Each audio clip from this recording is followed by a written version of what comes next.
Jai Hind everyone. My name is Aman Gupta and I am working here as an assistant professor in MCA department. We are going to discuss cyber security. Today is our second video lecture. Today the topics which we are going to cover, that is type of information system, SDLC, that is software development life cycle, phases of software development life cycle, all type of models, that is waterfall model, prototype model, spiral, evolutionary, incremental, and also discuss about some information security. So let's start.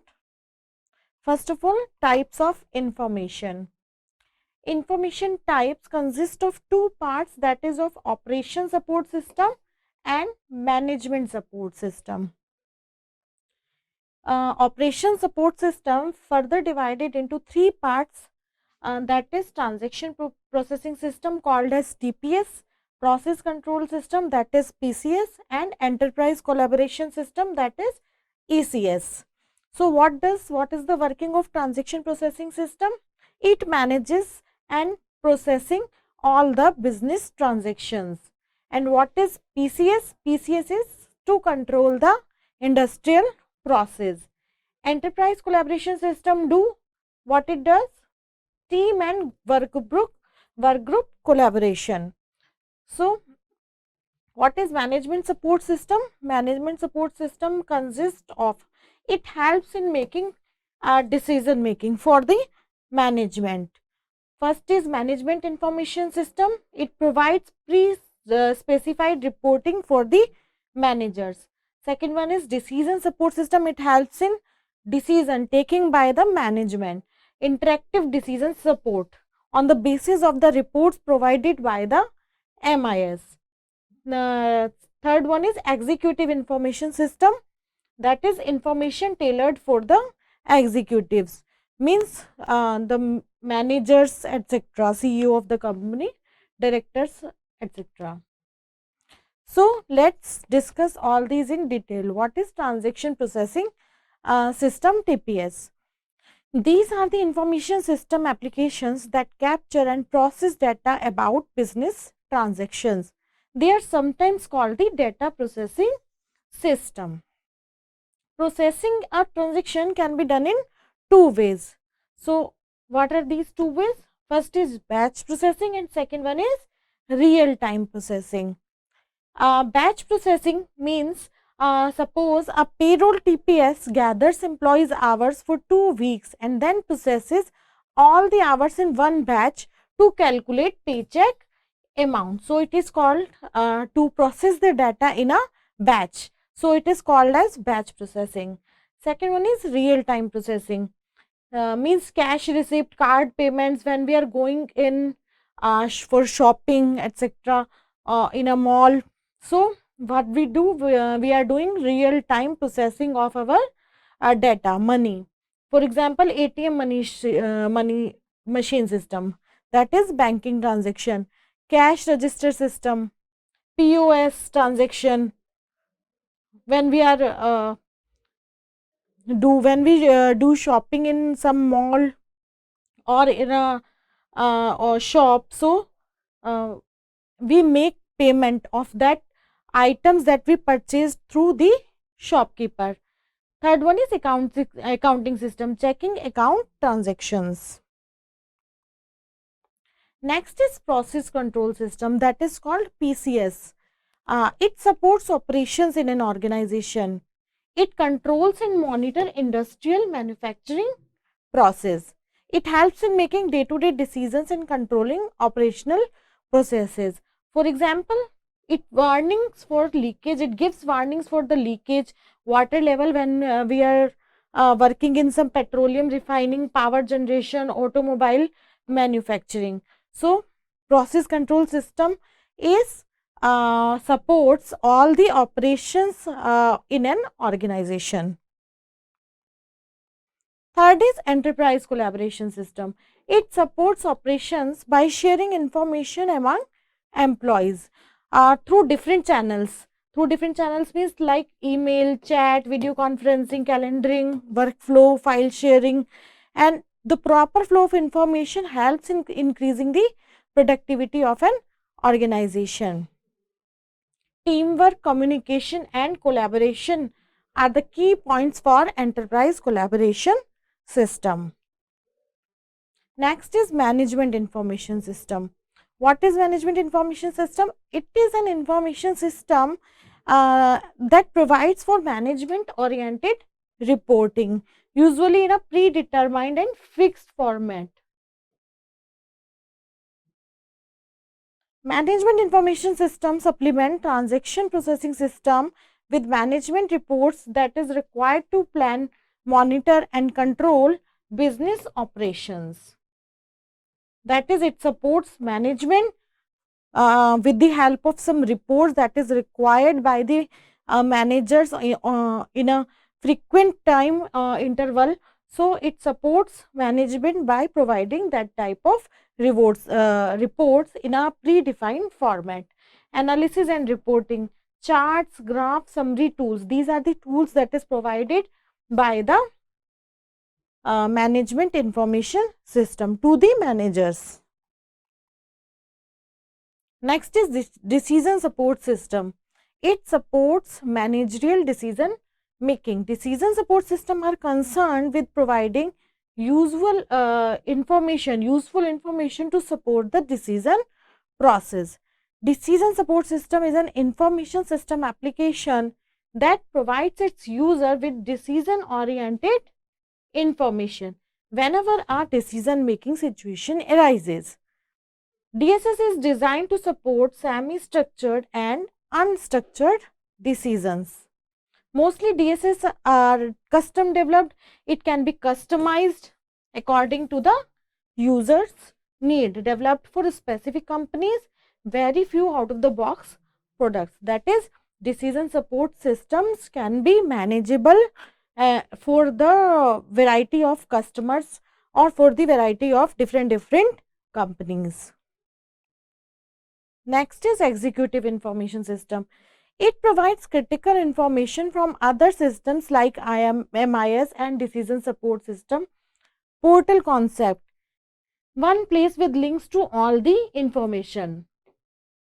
That is, suppose we have one link and one URL or one link, that is, when we click on that link, we can get all the information that we required for our any application, etc., ERP application, whatever we can say. Executive information system integrate external information such as economic development and news about related markets and competitors. It helps in strategic decision making, not necessary only tactical, but also the strategic and tactical also. Tactical means doing things the right way, right, and strategic means doing the right things. For example, new series of product launch based on the 5-year sales of same brand. Knowledge based systems. It provides information to users in different business areas whenever required. There are two types of knowledge based system, that is expert system and knowledge management system, that is KMS. Expert system provides adequate knowledge and expert advice for making various managerial decisions. It has two components, that is knowledge base and software modules. Knowledge management system, it has two components, that is explicit knowledge and tacit knowledge.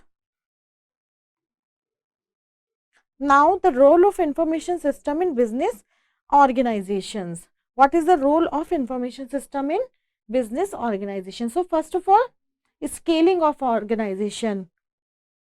To increase the productivity in an organization by including or evolving new type of technologies, new type of products, anything that can helps in scaling the organization productivity. Followed distribution approach, changing nature of business operations, increase in the number of user. Information system take less time to provide accurate information. Interaction of user via internet. Payment mode has been changed. Now everyone used online payment instead of offline payment, movement and emerging of organization. If an organization have to move to different location, then information system plays a vital role in transferring all the information from one place to another. Now software development cycle. What is software development cycle? It is a series of phases from conception to implementation. Everything that is used to facilitate the development of a large software product in a systematic, well defined and cost effective way, that is called software development life cycle. Why we use life cycle model? There are various reasons for using a life cycle model. That includes, it helps to understand the entire process, that the process that we are going to use any phase that in software development. When we develop a software, it is very important that we know that what we are going to do. So it helps to understand the entire process, that first of all we are doing feasibility study, requirement analysis, design, coding, testing, maintenance. So we have a clear picture in our mind that what we are going to do or what we are going to develop. Enforces a structured approach to the development. It enables planning of resources in advance, enables subsequent controls of them, and supports management to track progress of the system. So these are the common phases that mostly common in all the models that we are going to study in further slides. That is, the common phases are feasibility check, requirement gathering and analysis, design, implementation, testing and maintenance. So these are the common phases of an SDLC. First of all, what is feasibility check and requirement gathering and analysis? So it designs what the project is supposed to do. First of all, that it is feasible or not to develop a software. So do not think about how the program will accomplish task. So it is important to when we are going to make a software, to develop a software. So first of all, it is very important to gather all the facts and figures before starting the work. Output is software requirement specification, that is SRS. SRS, software requirement specification. It describes what program will do once completed. It has a user manual, tells how user will operate program, performance criteria, etc. So SRS contains the user manual and what technology we are going to use, what operating system. Okay, so this type of information is already consist in an SRS. Next is design. Plan how to implement the system. Declare all the variables. A rough design is maintained in the design phase. Discover structures that underline problem to be solved. Decides what classes and methods you need.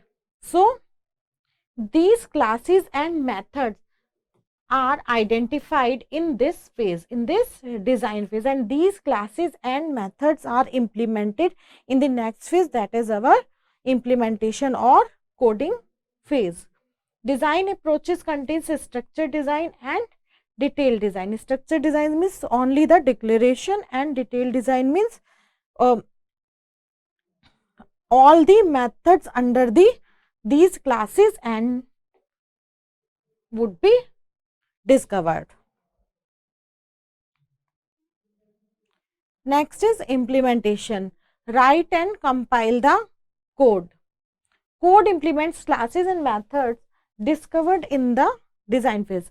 All the classes and methods that we discovered in the design phase have been implemented in this coding phase, and output is what? Output is the completed program. What are the testing strategies? Means we can use unit testing, integration testing, system testing that consists of alpha, beta, acceptance, and run test to verify the program works correctly or not. And what is the output of these test cases? A report of the test and their results, that our system, our software is working fine or not, or there may be some errors or bugs in the software that we have developed. Now, first model that we are going to study is waterfall model. Waterfall model, the phases that involved in waterfall model are requirement analysis and specification. Next is design, coding and testing, integration system testing and maintenance. So, these are the phases of classical waterfall model. This model is also called the linear sequential model. It is easy to understand and reinforces the notion of define before design and design before code. So, in waterfall model, as the name suggests, when we are comes to a phase, first phase, when we are come from first to second phase, then we cannot go back to first phase. So, it is necessary to complete first phase completely before going to the second phase. Okay. This model expects complete and accurate in requirements early in the process, which is unrealistic. Means it is very hard to identify all the requirement at the first stage, at the first phase.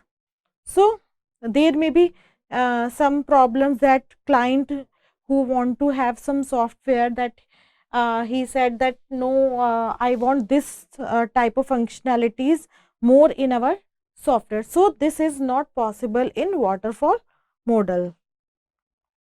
It is difficult to define all requirement at the beginning of the project.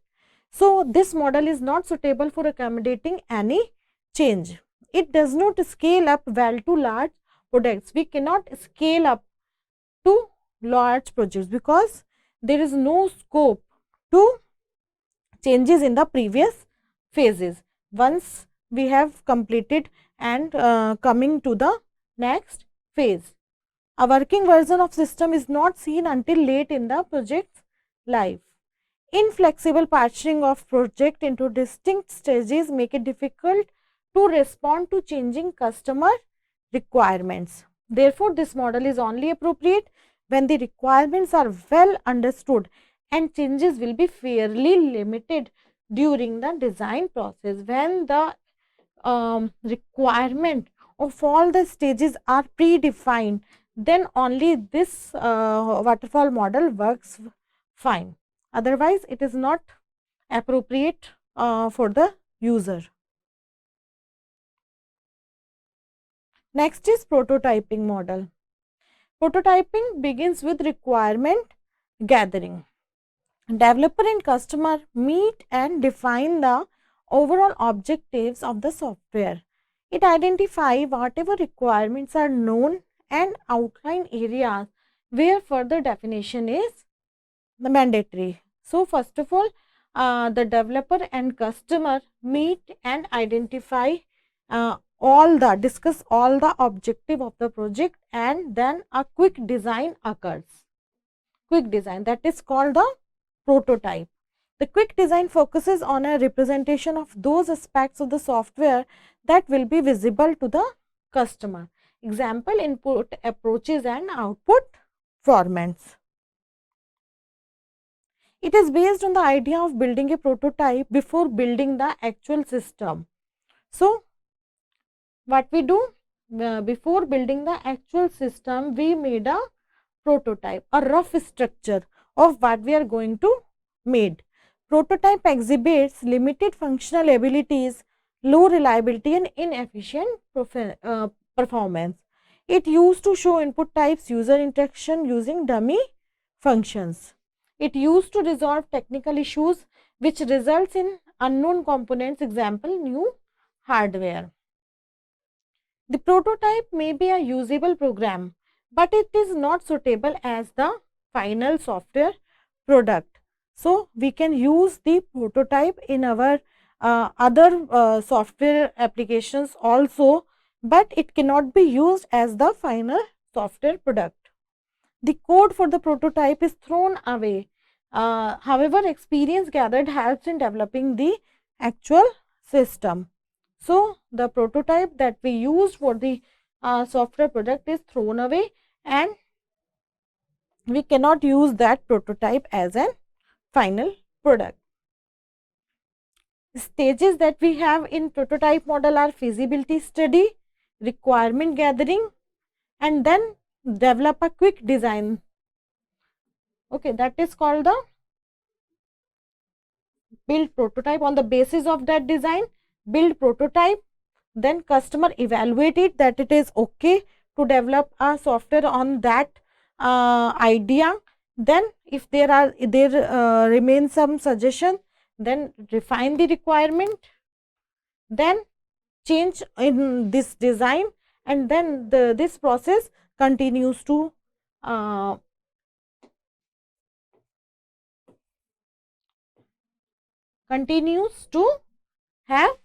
in circulation whenever the customer satisfied. Then it works like a waterfall model.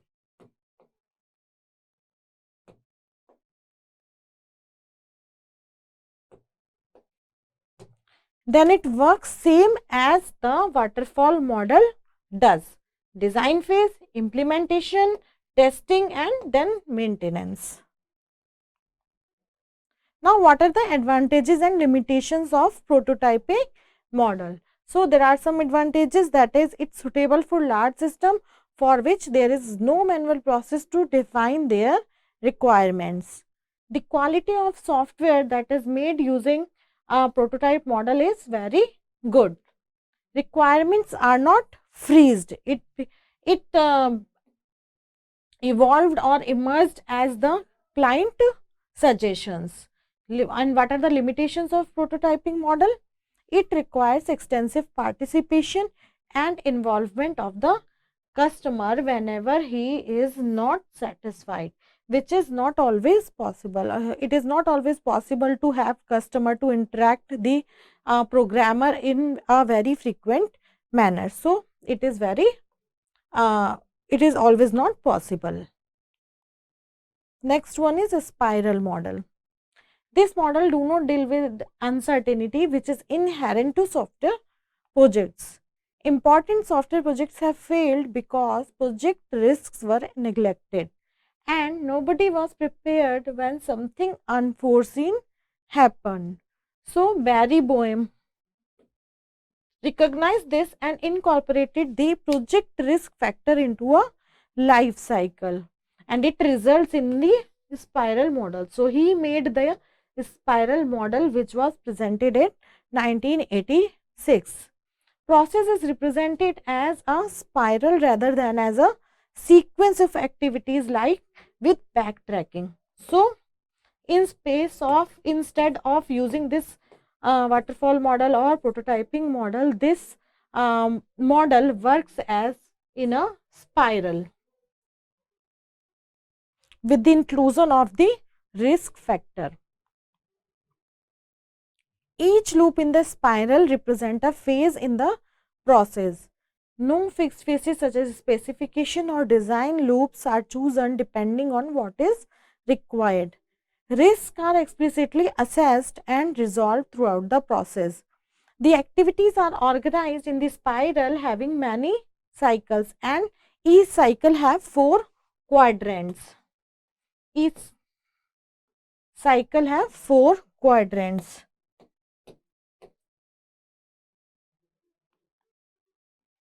This is the spiral model. So, as we can see, this is the spiral and we have 4 quadrants. First is determine objectives and alternatives and constants. It determines all the objectives. Second one is identify alternatives, evaluate alternative, identify and then resolve the risk, and then develop, verify next level product, and then plan next phase. So in this spiral model, the risk analysis is done in every phases. Risk analysis, and then on the basis of that risk analysis, one prototype is made. And after this, prototype 1, prototype 2, prototype 3, and then last one is operational prototype. On the basis of the final operational prototype, a final product has been made.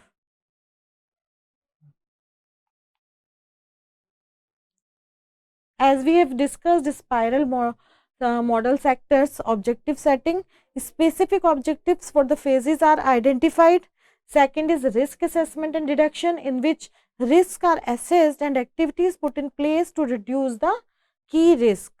Third one is development and validation. A development model for the system is chosen, which can be any of the generic models. Fourth one is planning. The project is reviewed and the next phase of the spiral is planned. Some limitations and advantages of a spiral model. There are lack of explicit process guidance in determining objective, constants, alternatives, relying on the risk assessment expertise, provide more flexibility than required for many applications. These are the limitations of a spiral model. And then advantages, it uses wide range of options to accommodate the good features of other life cycle models. It becomes equivalent to other life cycle model in appropriate situations. So in appropriate situation, there are maybe some situations in which this spiral model works like the prototype model or the waterfall model. Next is increment process model. This model is effective in a situation where requirements are defined precisely and there is no confusion about the functionality of a product. So after every cycle, a usable product is given to the customer. Every new cycle will have an additional functionality.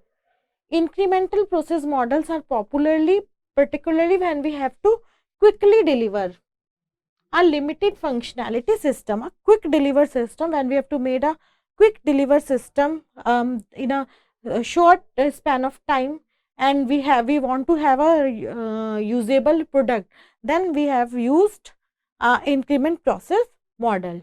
Developers implement the specific requirements in one or more cycle of design, implementation and test based on the defined priorities. So that is the increment process model, in which analysis, design, code, test, and then this is the delivery of first increment. And then increment 2, if there are some additions in functionalities, then again analysis, design, code and test, and then the next final product is ready.